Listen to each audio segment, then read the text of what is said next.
Class 12 তোমাদের আজকে পড়ানোর বিষয় কারশফের সূত্র। এর কারণ অফলাইনে বিভিন্ন ব্যাচের বিভিন্ন জায়গা পর্যন্ত আগিয়েছে, তাই সমস্ত ব্যাচগুলোকে এক করার জন্য তোমাদের আজকে নতুন চ্যাপ্টার কারশফের সূত্র।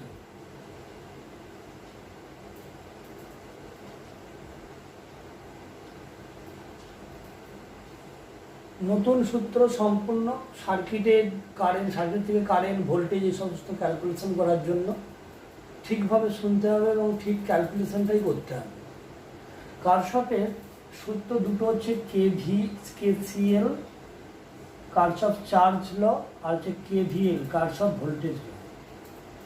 প্রথম সূত্রে কারশফে যেটা বলা আছে, কোনো তড়িৎ বর্তনীর কোনো একটা বিন্দু লুপের জন্য, তড়িৎ বর্তনীর একটা যে কোনো বিন্দু লুপের জন্য প্রবাহ মাত্রার বীজগাণিতিক সমষ্টিটা শূন্য।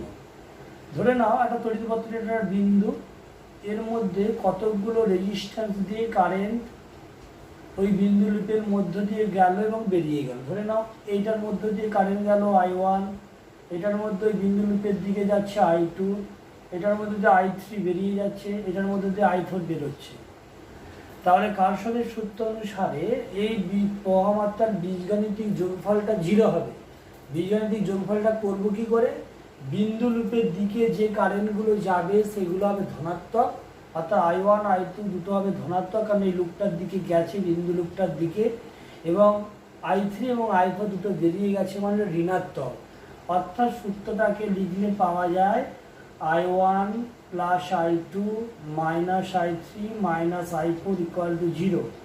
আলটিমেট I1 প্লাস I2 সমান I3 প্লাস I4। এক্ষেত্রে এইভাবেও লিখতে পারি summation of I equal to 0। ধনাত্মক হবে যে কারণগুলো বিন্দু লুপের দিকে যাবে, ঋণাত্মক হবে যে কারণগুলো বিন্দু লুপ থেকে বেরিয়ে যাবে। এখন এই প্রথম সূত্রটা কিসের সংরক্ষণটাকে বোঝায়? অর্থাৎ তুমি যদি প্রবাহটা নির্দিষ্ট সময় ধরে চলে, তাই এই সমীকরণটা দুদিকে সময় দিয়ে গুণ করলে I1t যুক্ত I2t সমান I3t plus I4 into T. I সমান আমরা জানি Q বাই টি, অর্থাৎ Q সমান আমরা জানি I ইন্টু টি। ক্লাস 10এও আমরা পেয়েছিলাম বা প্রবাহিতটিতে এর আগের চ্যাপ্টারে এটা রয়েছে। তাহলে I1t বলতে চার্জ Q1, এটা চার্জ Q2, এটা Q3, এটা Q4, অর্থাৎ যতটা আধান ঢুকছে বিন্দু লুপে ততটা আধানই বেরিয়ে যাচ্ছে, অর্থাৎ আধানের সংরক্ষণ নীতিটা প্রমাণ করে। আধান সংরক্ষণ, আধানের সংরক্ষণটা মেনে চলে। কেভিএল কারশফ ভোল্টেজ ল খুব ইম্পর্টেন্ট।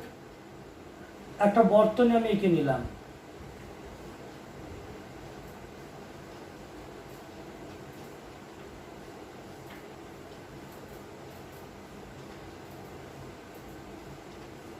এই তড়িৎ বর্তনীর এই রোধটা R1, এটা R2, এটা তড়িৎ চালক বলটা আমি বললাম E1, এটা বললাম E2। মূল প্রবাহ I1টা এই নির্দিষ্ট বিন্দুতে এসে সমান ভাগে ভাগ হয়েছে, সমান বা ভিন্নভাবেও ভাগ হতে পারে, ভিন্নই নিলাম। এটা বললাম I1 এদিকে গেল, এটা বললাম I2 এদিকে গেল, আবার মোট এই জায়গাতে সেম। তাহলে আমরা কেভিএল সূত্র অনুযায়ী কি বলতে পারি, অর্থাৎ কারশফের ভোল্টেজ ল অনুযায়ী কি বলতে পারি? সূত্রের বিবৃতিটা এটাই, কোনো একটা বদ্ধ তড়িৎ বর্তনীর মাস্ট ক্লোজ সার্কিট, বদ্ধ অবশ্যই হতে হবে, বদ্ধ তড়িৎ বর্তনীর প্রবাহ মাত্রা এবং সংশ্লিষ্ট রোধের গুণফলের বীজগাণিতিক সমষ্টি ওই বর্তনীতে উপস্থিত তড়িৎচালক বলের বীজগাণিতিক সমষ্টির সমান। কিছুই বুঝতে পারলে না? অর্থাৎ এই রেজিস্ট্যান্স দিয়ে I1 কারেন্ট যাচ্ছে, তাহলে আমি লিখতে পারি রোধ ইন্টু কারেন্ট। এখানেও চিহ্নের নিয়মটা বুঝতে হয়, ঘড়ির কাঁটার দিকে যে কারেন্টটা যাবে ক্লক ওয়াইজ হবে, সেটাকে আমি ধরবো পজিটিভ, তাহলে I1টা প্লাস। যে কারেন্টটা ঘড়ির কাঁটার উল্টো দিকে যাবে মানে এই দিকে যাচ্ছে বিপরীত দিকে, অর্থাৎ I2টা এক্ষেত্রে হবে মাইনাস। আর তড়িৎ কোষগুলোর দিকে তাকালে ওই তড়িৎ কোষটা তড়িৎ বর্তনীকে, প্রবাহের অভিমুখটা দেখবো না, এখানে মেন প্রবাহের অভিমুখ নয়, তড়িৎ কোষ তড়িৎ বর্তনীকে ঘড়ির কাঁটার দিকে কারেন্ট দেয় না ঘড়ির কাঁটার বিপরীত দিকে দেয়, আমাদেরকে সেটা লক্ষ্য করতে হবে।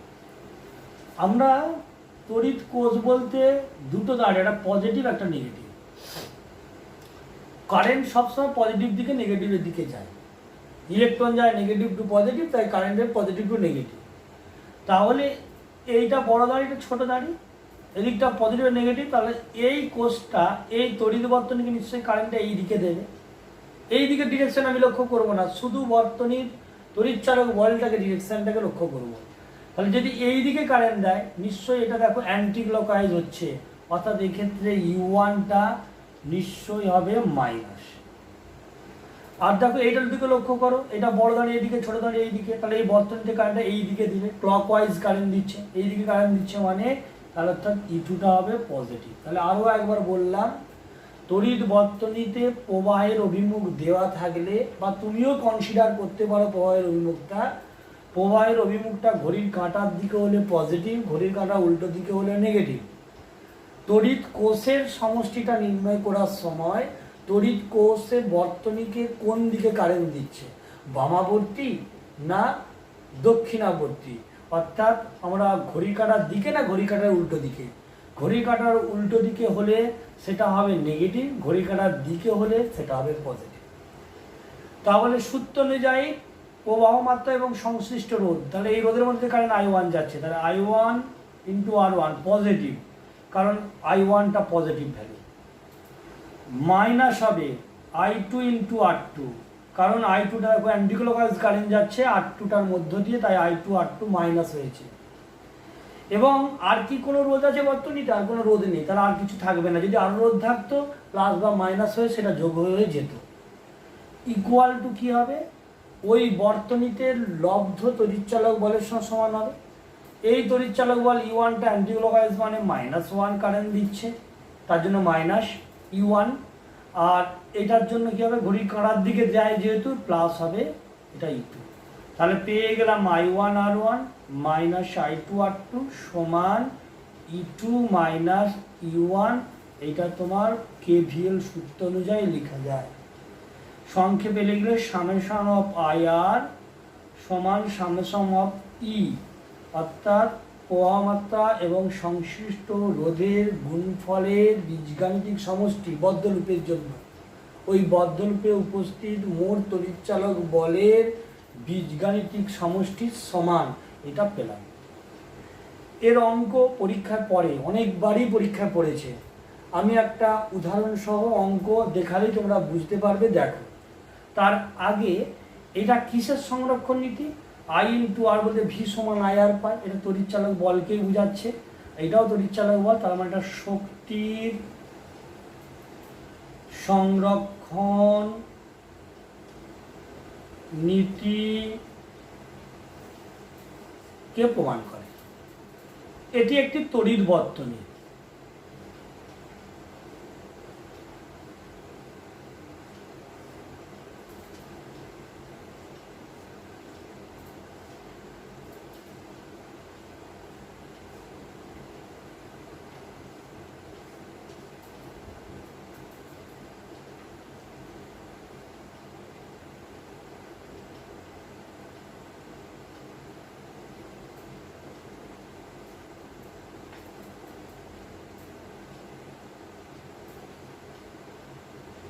বললাম এই তো বদ্ধ তড়িৎ বর্তনীটার মধ্যে দুটো তড়িৎ কোষ আছে, 20 আর 50, আর রোধ আছে 3টে।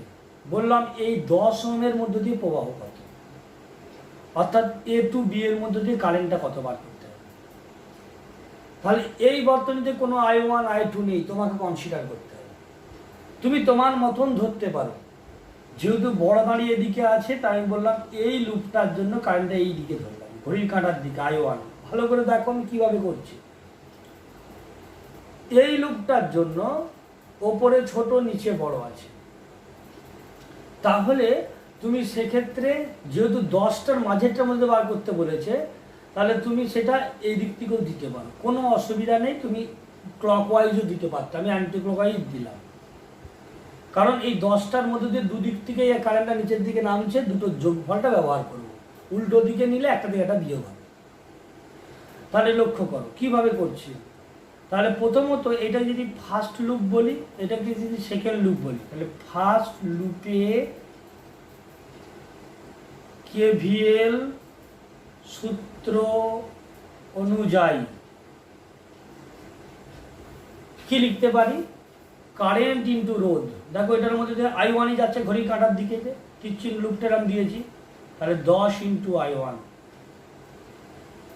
10টার মধ্যে দিয়ে দেখো দুটো কারেন্ট যাচ্ছে, একটা I1 যাচ্ছে, আবার I2টা উল্টো দিক থেকে আসছে, দুটোরই অভিমুখ কিন্তু একই দিকে, এইটা এইরকমভাবে গেল, তাই এটা I1 যুক্ত I2।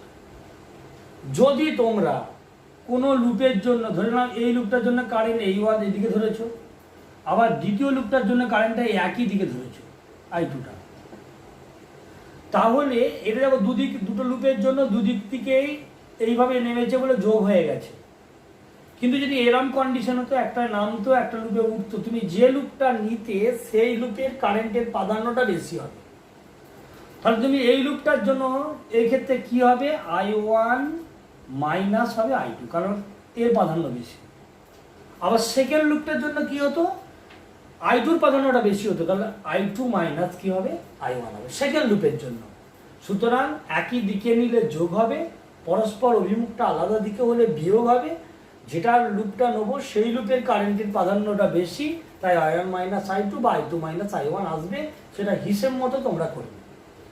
তাহলে আমরা যে ধরেছি সেই অনুযায়ী 10 I1, আর এখানের মধ্যে 10 আছে, প্লাস 10 ইন্টু I1 যুক্ত I2।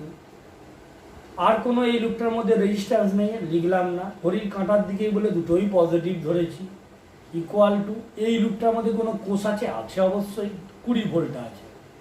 20 ভোল্ট ব্যাটারিটা বর্তনীতে কোন দিকে কারেন্ট দেয়, যেহেতু বড় গাড়িটা ওপর দিকে, তাহলে ঘড়ির কাঁটার দিকেই কারেন্ট দিচ্ছে, অথবা এটা পজিটিভ হবে, সুতরাং এটা 20 বসে গেল। অর্থাৎ পেলাম 10, এখানে 10 মানে 20 I1 plus 10 I2 equal to আমরা পেয়ে গেলাম 20। এটা একটা সমীকরণ, এটা 1 নম্বর ধরলাম। এরপর সেকেন্ড লুপটাতে, সেকেন্ড লুপে কেভিএল সূত্র অনুযায়ী কি লিখতে পারি, ভালো করে বোঝো। দেখো এইটা অ্যান্টি ক্লকওয়াইজ, ঘড়ির এইদিকে বিপরীত, ঘড়ির কাঁটার বিপরীত দিকে, তাহলে এটা নিশ্চয় হবে মাইনাস 20 ইন্টু কত ধরেছি, এটা I2 ধরা হয়নি, এটা I2, 20 ইন্টু I2।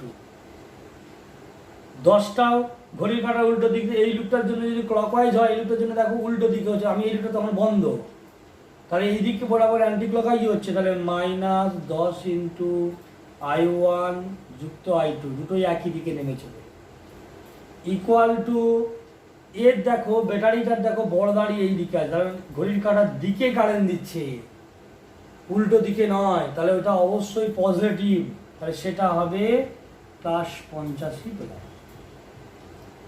তাহলে এটা যদি ক্যালকুলেশন করি তাহলে দাঁড়াচ্ছে কত, মাইনাস 10 I1 আর মাইনাস 30 I2 ইকুয়াল টু 50। এইটা বললাম 2 নম্বর। তাহলে তুমি যদি এক্ষেত্রে সমাধান করো 1 আর 2কে, যেহেতু এটা আছে 20, এটা আছে 10, তাহলে এটাকে আমরা 10 দিয়ে গুণ করলে কত হচ্ছে, 200 I1 প্লাস 100 I2 সমান 200। এটাকে 20 দিয়ে গুণ করলে কত হবে, মাইনাস 200 I1 মাইনাস 600 I2 সমান 1000।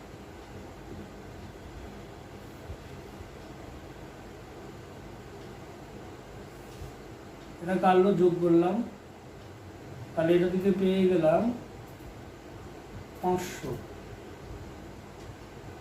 I2 মাইনাস সমান, এটা থেকে ভাগ করলে কত হচ্ছে, সেটা দুটো যোগ করলে 1200, তাহলে I2 সমান -1200/5 সমান -12/5।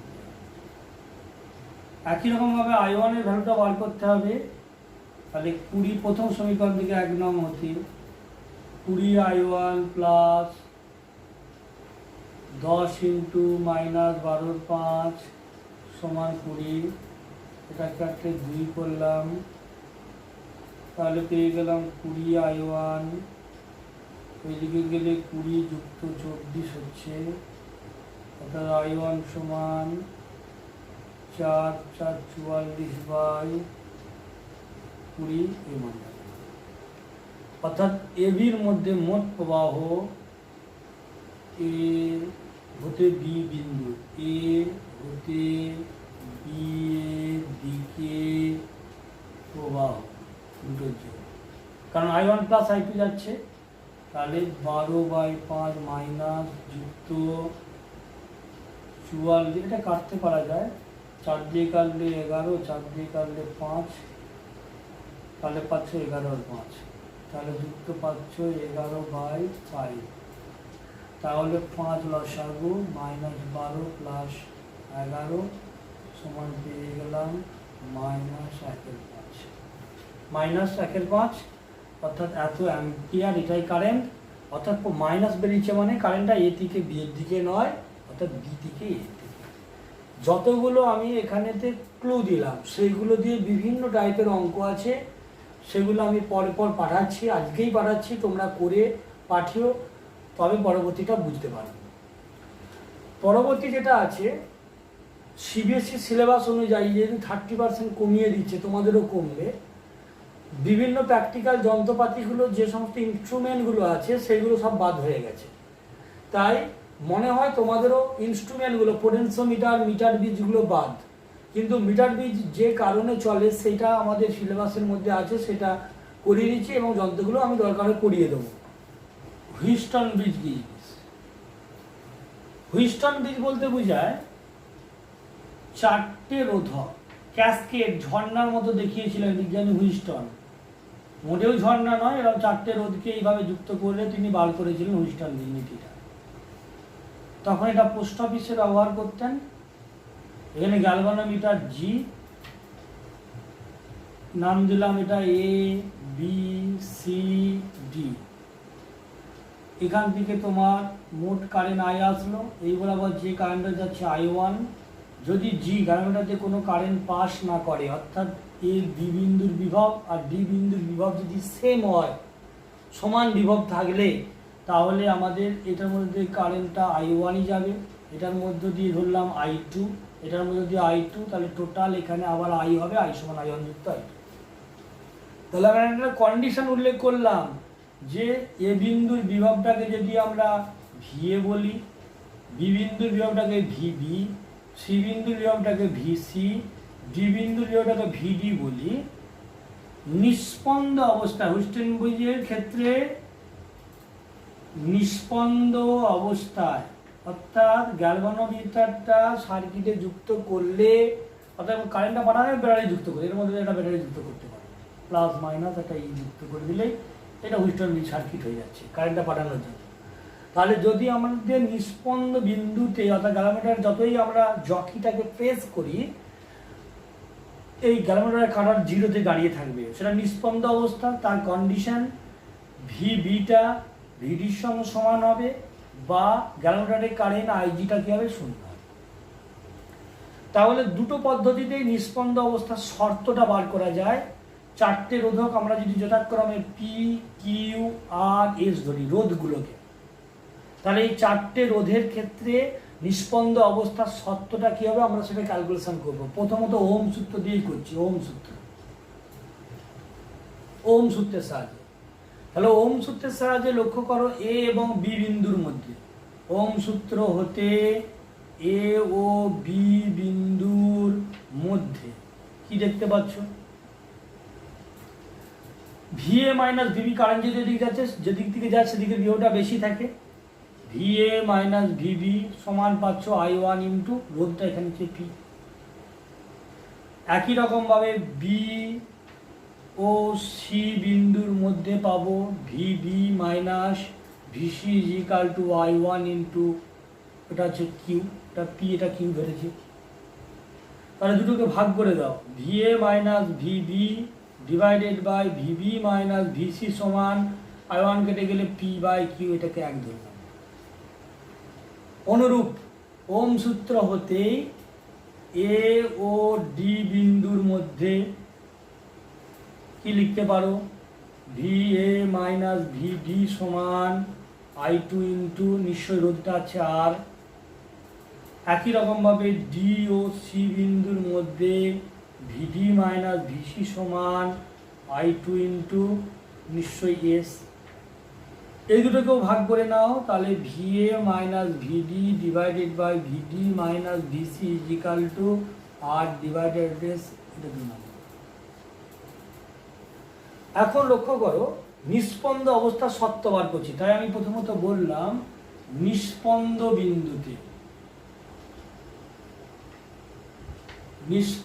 বিন্দুতে তুমি পাচ্ছ ভি বিটা নিশ্চয় ভি ডির সঙ্গে সমান। তাহলে 2 নম্বর সমীকরণে ভি ডির জায়গায় ভি বিটা বসিয়ে দাও, তাহলে তুমি লিখতে পারো V A minus V B divided by V B minus V C equal to আমরা পেলাম আর ডিভাইডেড বাই এস, এটা হচ্ছে 3 নম্বর। 1 ও 3 হতে তুমি কি লিখতে পারছ, 1 ও 3 হতে তুমি পেলে পি বাই কিউ সমান আর বাই এস, এটা নিস্পন্দ হুইস্টন ব্রিজের নিস্পন্দ অবস্থার শর্ত। তাহলে তুমি যদি এই রেশিওটা দেখো যে এখানেতে 2:3 হলে এটা যদি 2:3 হয়, তাহলে মাঝখানে রেজিস্ট্যান্সটা বাদ, গ্যালারিটা রোধ থাকলে ওটা কাজ হবে না। এই দুটো তখন শ্রেণীতে, এই দুটো শ্রেণীতে দিয়ে তাদের সমান্তরালে তুল্য রোধ বার করলেই আমার ওই সার্কিটটার ক্যালকুলেশনটা পাবো। যদি দেখতে পাচ্ছি এটা 2:3 বা এটা 3:1 হয়, উল্টোটা হয়, তাহলে এটার রেজিস্ট্যান্স নিতে হবে। তখন আর তুমি ওইভাবে ক্যালকুলেশন করতে পারবে না, তখন কারশফের ভোল্টেজ লটা অ্যাপ্লাই করতে হবে। তাহলে এই প্রমাণটাই ওম সূত্র থেকে যেমন করলাম, এই প্রমাণটাই কেভিএল অর্থাৎ কারশফের সূত্রের সাহায্যে কি করে হবে। আমি আরেকবার হুইস্টন ব্রিজটাকে আঁকলাম।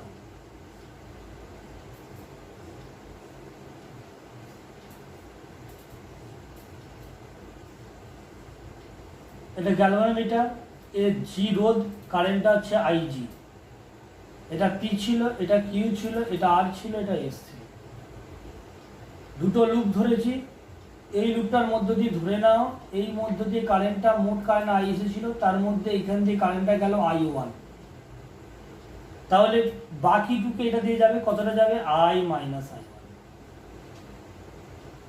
এই দিক বরাবর নিচের দিকে ধরছি আইজি কারেন্ট নেমেছে, এই কারেন্টের কারেন্ট আইজি, তাহলে এখানে I1 এসে তার মধ্যে আইজি নিচের দিকে নামলো, তাহলে এটা দিয়ে কতটা গেল I1 মাইনাস I।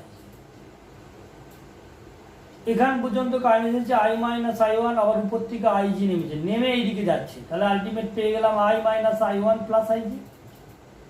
আইজিটা যোগ হয়েছে, লক্ষ্য করো এইটা সেটা যোগ করো, আই পেয়ে যাচ্ছি। অর্থাৎ আমার তাহলে কানেকশানটা ঠিক আছে, অর্থাৎ ঠিক ঠিক মানগুলো আমরা লিখেছি।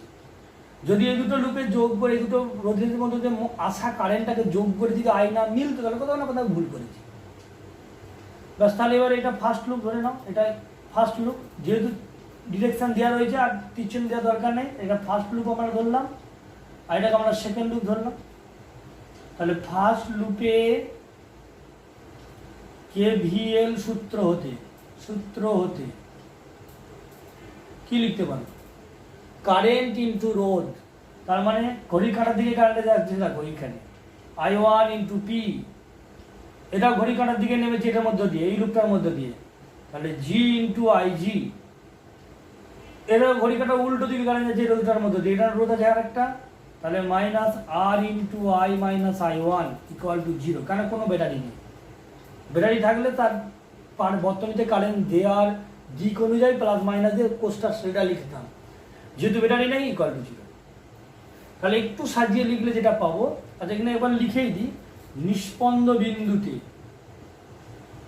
আমরা জানি আইজিটা 0, তাহলে পাচ্ছ I1P মাইনাস এটা সমান 0, তাহলে একবারে লিখলে আর ইন্টু আই মাইনাস I1, এটাকে বললাম 1। ঠিক অনুরূপে সেকেন্ড লুপটার জন্য, সেকেন্ড লুপে KVL হতে দেখো কিউ এর মধ্যে ঘড়ির কাঁটার দিকে কারেন্ট যাচ্ছে, তাহলে Q into I1 minus IG। দেখো জি এর মধ্যে, এটা এই লুপের মধ্যে জিটা আছে যেহেতু বদ্ধ লুপ, কিন্তু এটা এই দিকটার জন্য ঘড়ির কাঁটার দিকে হলে এই দিকটার জন্য উল্টো দিকে হয়ে যাচ্ছে, এইদিকে হয়ে যাচ্ছে জিটার মধ্যে দিয়ে, তাহলে মাইনাস জি ইন্টু IG। এটাও ঘড়ির কাঁটা উল্টো দিকেই চলে যাচ্ছে, তাহলে minus S into I minus I1 plus IG।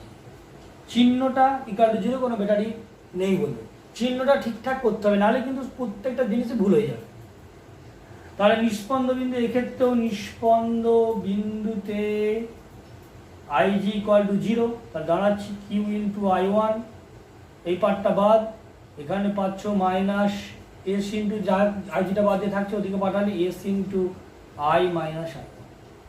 এটা বলে দিলাম 2 নম্বর। ভাগ করে দাও 1 কে 2 দিয়ে, 1 ভাজিত 2 করে, দেখো I1 কেটে যাচ্ছে, অর্থাৎ P/Q সমান পেয়ে গেলাম R/S। এটা হুইস্টন ব্রিজের নীতি প্রমাণ, নিষ্পন্দ অবস্থায় KVL সূত্র অনুযায়ী। এরই অ্যাপ্লিকেশন মিটার বিট।